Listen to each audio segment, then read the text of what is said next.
Thank you. Thank you very much.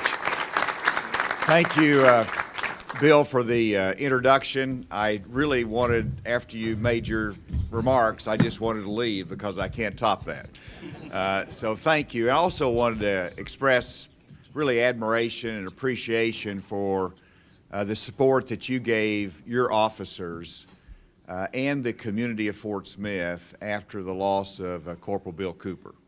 Your leadership there in a time of crisis really made a difference, and so thank you, Bill, for your friendship and for your leadership.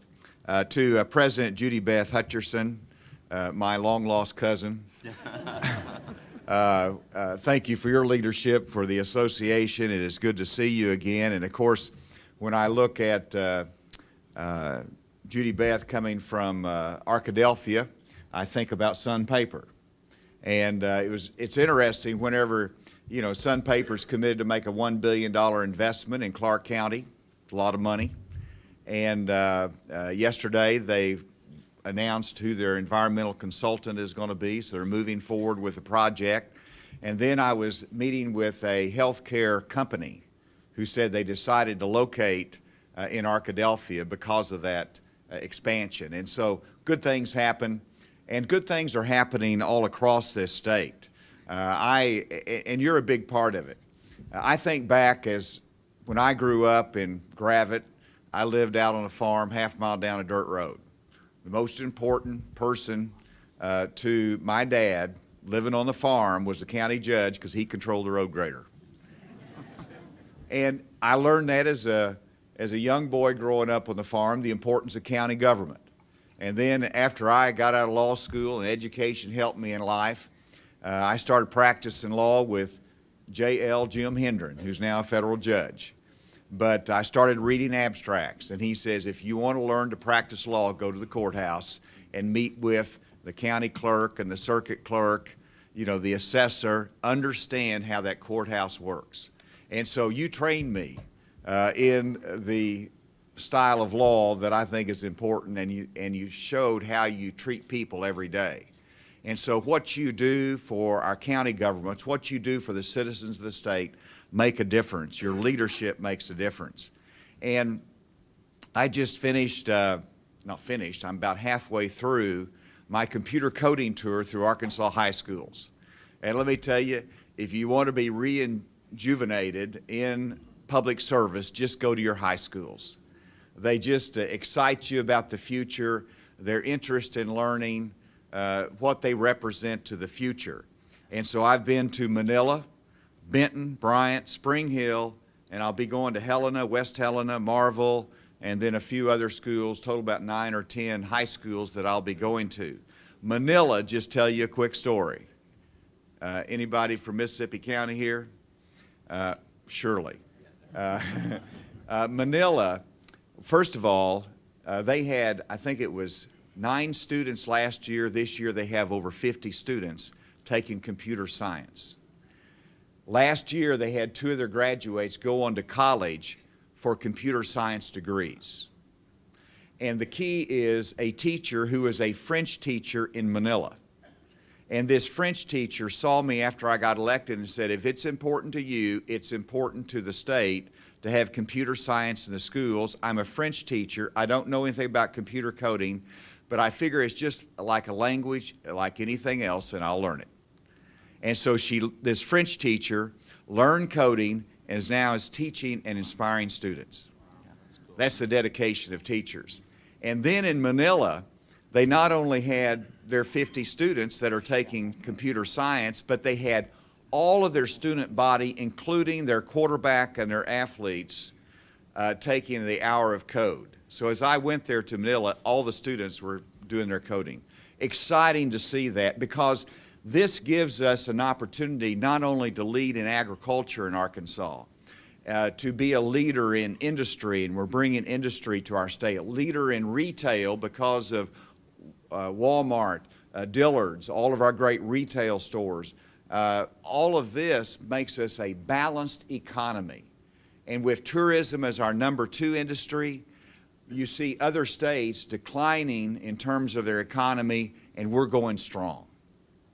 And so if you add technology to it, then it really strengthens us even more. And so it's exciting to see what's happening in Arkansas. As you know, and I know that it's varying across the state, because there's some states that are still struggling, or some counties that are still struggling. But when we have a statewide 3.9% unemployment rate, I saw my good friend Nikki Haley, for governor of South Carolina, tweet out the other day that they reached a 5.4% unemployment rate in South Carolina. And I said, yes, we've got a 3.9% unemployment rate in Arkansas. I like to win. And in the first quarter of this year, we led the nation in GDP growth. That means our economy grew faster in the first quarter than Texas, Florida, every state in the union. Now, people look at that and say, how can that happen? Well, just enjoy the good news. It happened because of entrepreneurs in your community, because of our balanced economy and the good things that are happening in this state. It's a good time to be an Arkansan. And so, how many of y'all have relatives in kinfolk down in Texas? Anybody have kinfolk in Texas? All right, see how many are here, got connections. I want to tell you a story that you can share with your kinfolk from Texas. And this is just a point of history that I loved. Whenever we had one of our first elections in Arkansas, it was 1819, I believe it was, in that time frame. And this was in Arkansas Post, and it was for our first election for a territorial representative to the United States Congress. In that election, only 1,400 votes were cast. Small election. And James Bates beat a gentleman by the name of Stephen F. Austin. He won by about 70 votes. And so as we enter this election season, just think about the different 70 votes made in the history of the Southwest. Because after Stephen F. Austin lost that election for Congress for the territory of Arkansas, he went to Louisiana, and then he went to Texas and became one of the founders of the Republic of Texas. And so you can tell your kinfolk in Texas that if you can't win in Arkansas, go to Texas. There you go.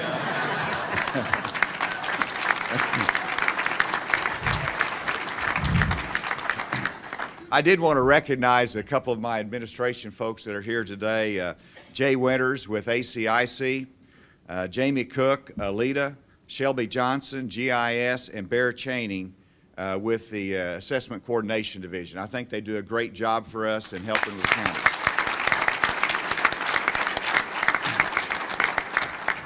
I look back on the time that I've been governor, and one of the greatest partners that I have had is the Association of Counties. We've worked together to solve problems, from raising the rate of $28 to $30 in terms of the county jail reimbursement rate that helped our counties. We released $11.4 million to pay back what was owed to the counties from previous years. That was an investment commitment that I made to say that's the right thing to do for our counties. We started paying our counties in a timely manner so that we're not living off of your largesse. We passed a highway improvement plan. Thank you for your support of this. But we maintained the 70-15-15 split, and we added $1.3 million that goes back to our cities and counties that can be used for road construction, highway improvements in your counties. And so we've been a good team together, and I want to thank you for your support of Arkansas Works as it passed the legislature that continued to provide health care coverage for 250,000 Arkansans that probably would not have otherwise, that helps our health care providers in our rural communities across this state and strengthens them. And thank you for your support of the highway plan. And so we've done a lot of good things together, but there's additional challenges to face in the future. And one of those challenges is the continued concern about the county jail backup that started out it was at a high point, I think, of 2,600, and we got it back down to about 900 in terms of the statewide backup, and now you're seeing it edge back up, which is a concern to me, and it's a concern that's been expressed by your Association of County Leaders. And so we've got to address that.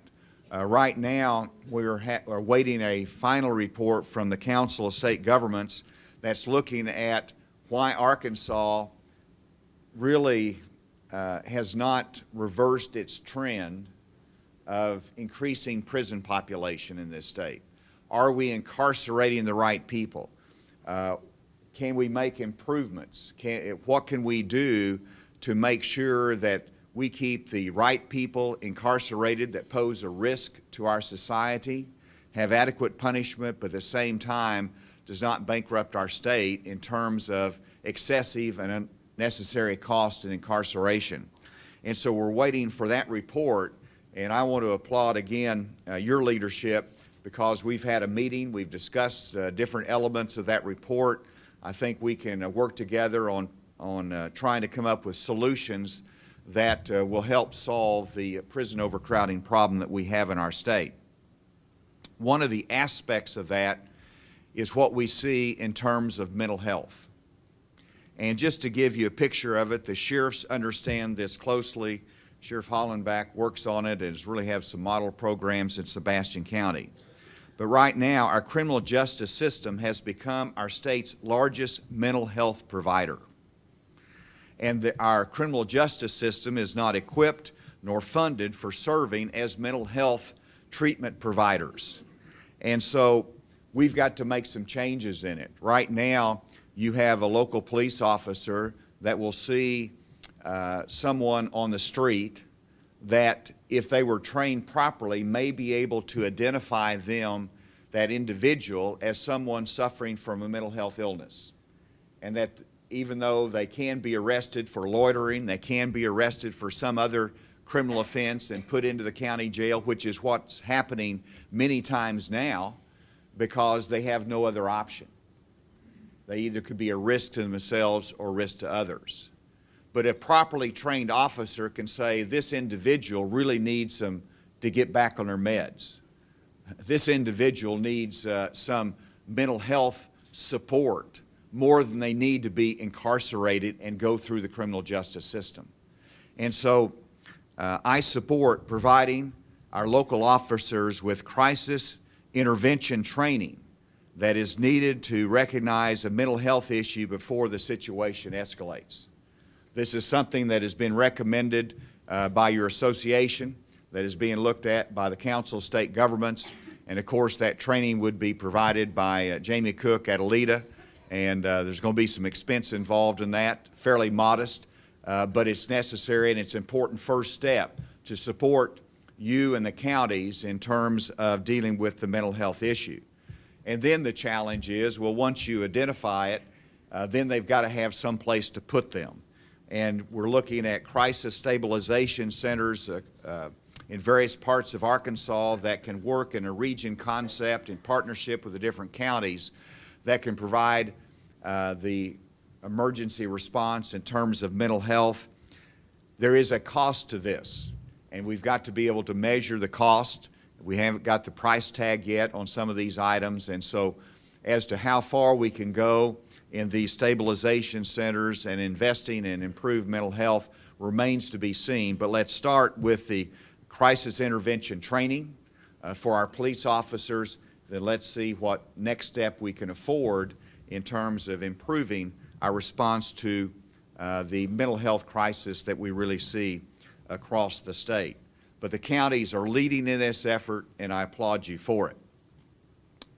And then I wanted to take a little bit of time today to talk about some of the ballot initiatives.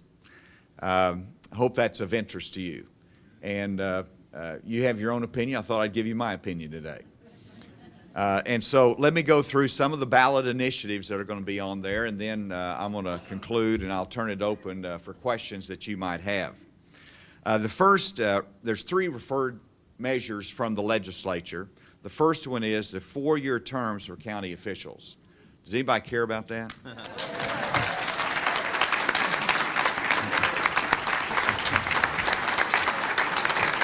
All right. Well, you haven't heard my opinion yet. maybe you're trying to persuade me. I've thought a lot about it, and historically, I thought the 2-year terms for county officials worked well, but I will vote for that 4-year term for county officials this year.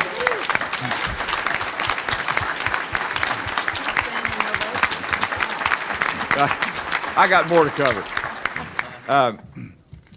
And I thought of an interesting analysis because I'm interested in turnout. And right now, we have our presidential elections and then our non-presidential elections. And I, as governor, run in a non-presidential year. And our county officials will run for a 4-year term, if this passes, on the gubernatorial cycle. And so what you see is about 200,000 more voters in a presidential campaign than in a gubernatorial election cycle. And if we cycle the 4-year terms on the gubernatorial cycle, I believe that will increase the turnout. And I believe you're going to see that go up significantly because you won't be voting for county officials in the alternative years, but it will, and it's the local elections that drive it. And so I think there'll be a greater focus on that. I think the turnout will be increased in the non-presidential years, and that is good for the body politic in this state. And so I'm just saying I'm going to vote for it. The second resolution that comes out is to allow the governor to retain powers when absent from the state. Now, I thought they'd all stand and applaud on that one. But I was thinking, if I go over to meet with Governor Haslam in Memphis, Tennessee, and I cross that I-40 bridge, I've lost my power as governor. Wow, that's great. And this is in a mobile society. When we're not on wagons anymore, we can actually move very quickly. Whether I go to New York to participate in the New York Stock Exchange or I go on an economic development trip, we should not have that old system of the governor losing the power. Yes. And so this amendment, understand it, and that's important. That is the second one on the ballot. I will support that.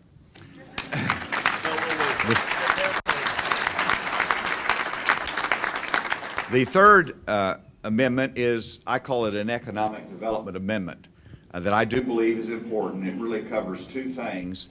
It, first of all, allows our counties or cities to appropriate money for economic development purposes without a constitutional question, and it makes it clear that it can be utilized through, I call it an NGO, a non-governmental organization. It could be a chamber or some other organization that's out there that could be your chosen vehicle for economic development, and they can utilize appropriated money for that purpose. And so this amendment clarifies the law that that can be done.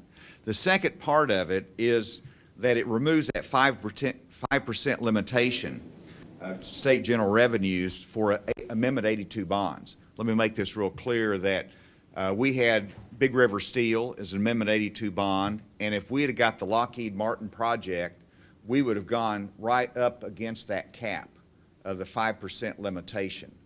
And so we could not have done a third super project if those two had been in line. And so this gives us more flexibility in our super projects and the bonding capacity for them. And you say, well, what's your protection? It still has to go through the legislature. So they've got to vote on it, any Amendment 82 project. So they're going to make sure that we're not, exceeding our bonding capacity. So I'm going to support that economic development measure, and I hope that you will as well. The fourth measure is not one that's referred from the legislature, and that is the Lawsuit Reform Amendment of 2016. Some people call it tort reform. And I have not taken a position on this yet. I am still studying it. So I've got, three I'm supporting right now, and one I'm thinking about. But this one first does a couple things, and these are for lawsuits against medical care providers, whether it would be a hospital, a nursing home, any medical care provider, including a physician. And it would limit contingency fees and allow the legislature to pass limits on non-economic damages. This is going to have a lot of money spent by both sides on this on the airwaves. Now, I'm undecided on it right now, But what I do like is that it restores power to the legislature in the area of tort reform. That a Supreme Court case said only the Supreme Court can do that because that's a rule of practice and procedure that they have authority over. Well, I like to be able to change this back to the legislature. It gives some balance. They can have the debate. I'm still reading the language of this, but I encourage you to read and study that and listen to the debate carefully. There's some good things there, and there's some things you might want to worry about, but keep tuned to that one. The Fifth Amendment that will be on the ballot, it's already been approved, is to allow 3 casinos to operate in Boone County, Miller County, and Washington County. I'm opposed to it. And I'll give you my reasons. First of all, there's no local option there. And so everybody in the state is making a decision whether we're going to have a casino in Harrison. And I think there ought to be a local option on that and some local authority. Secondly, there's no competition in the licensing. The licensing of these casinos would be controlled by the investors who put this initiative on the ballot. And if you're going to have an expansion of gambling in Arkansas, and particularly in the area of casinos, let the state regulate and select appropriate vendors for that purpose, rather than by designation saying we're going to give the authority to an out-of-state group. The third reason is I like where we are in this state. We got enough. I like our tradition here. I like our history of where we have constitutional gambling, games of skill, electronic games of skill. And so I like where we are in this state, and so I'm going to oppose that amendment. And then the sixth and seventh proposal are the 2 marijuana proposals. Let me give you a little bit of history here. In 2012, Arkansans for Compassionate Care was behind a similar proposal for medical marijuana, or a cannabis ballot initiative. And in 2012, that proposal was narrowly defeated, 49% to 51%. That is about as close as you can get. In other words, it almost passed. And so, you know, the general thinking is that, well, with that kind of momentum in 2012, with what's happened in some other states, these initiatives are likely to pass this year. And I'll concede you've got a historical argument for it. But leadership makes a difference on these issues. When I became head of the Drug Enforcement Administration, I worked with John Walters, who was the drug czar in the Bush administration, and we decided to take on some state initiatives in about 4 or 5 different states, and all the initiatives for 10 years had been passing. But we got out there and we explained some of the challenges on these legalization efforts, and 4 out of 5 were defeated. And so leadership can make a difference. And so I want you all to look at these and make a conscious decision and provide leadership to those that listen to you. I've asked my Surgeon General, Dr. Greg Bledsoe, as a physician, to lead the effort in opposition to these 2 marijuana proposals. And the reason is that this is more than dealing with medicine. This is dealing with really almost the recreational use of marijuana across this state. No one wants to deny appropriate medical care for someone in need, but physicians make that determination. The American Medical Society has not determined that smoking marijuana has the beneficial effects, but yet we're going to be allowing it by a ballot initiative. That's not a good way to determine what's good medicine. But also, it would, and the 2 proposals vary a little bit. The medical marijuana amendment places regulatory and enforcement authority in 3 different departments of state government: Arkansas Department of Health, Alcoholic Beverage Control, and a new commission, the Medical Marijuana Commission. The Cannabis Act puts all the regulatory authority within the Department of Health.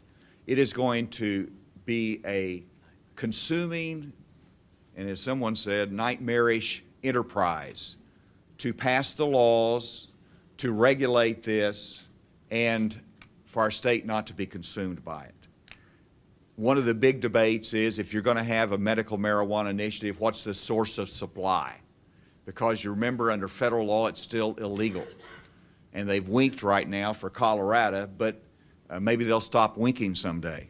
The medical amendment of 2016 only allows licensed dispensaries that are licensed by the Department of Health to dispense the marijuana.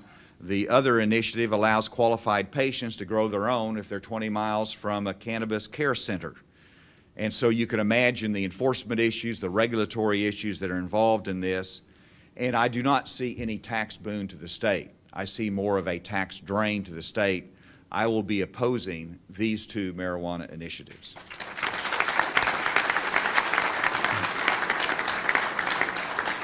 And it means something to the counties as well. Just a couple points.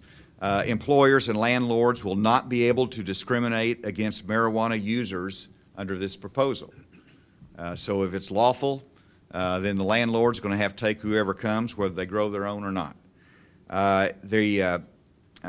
On one of the proposals, the tax revenue from the marijuana sales would go to, part of it would go to purchase marijuana for low-income residents.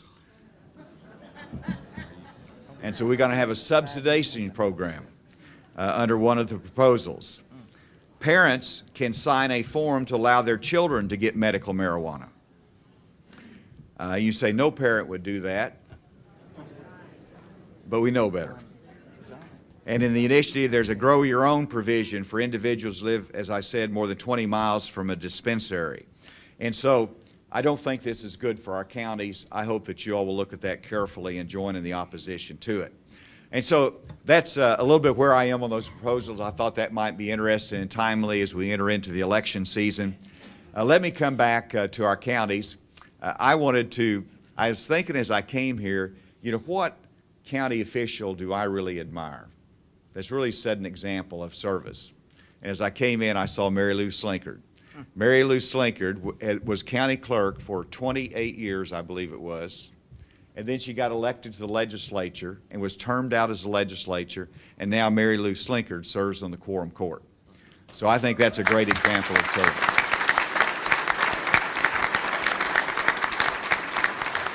And actually, she was a legal secretary when I started practicing law, so I can't say you taught me. I can't blame you for what I learned.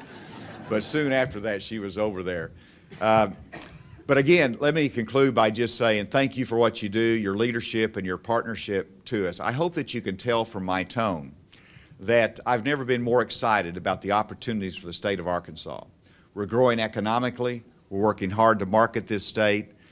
We've got a lot of great things going in terms of education, economic development, and we're trying to manage the state budget in a good way. We have a $177 million surplus. And I see some incredible legislators over there, and they're all saying, they're not saying how we can spend it. They're saying how we can wisely use that, including what kind of tax breaks we need to have. And one quick point there, because we all like our tax revenues. Even though we had a $100 million cut in our income tax rate, our net tax revenues went up. And so that's why one of the reasons we have this surplus. And so we're going to be cautious. We're going to be cautious, but at the same time, we want to grow our economy, and we're going to measure that. We're going to be careful about it, and we want you to be supportive and understanding as to how we have a debate on what kind of tax cuts we're going to have next time around. Ronald Reagan was conservative, and he is an optimist about the future of America. I'm a conservative, and I'm optimistic about the future of Arkansas. Thank you, and God bless you.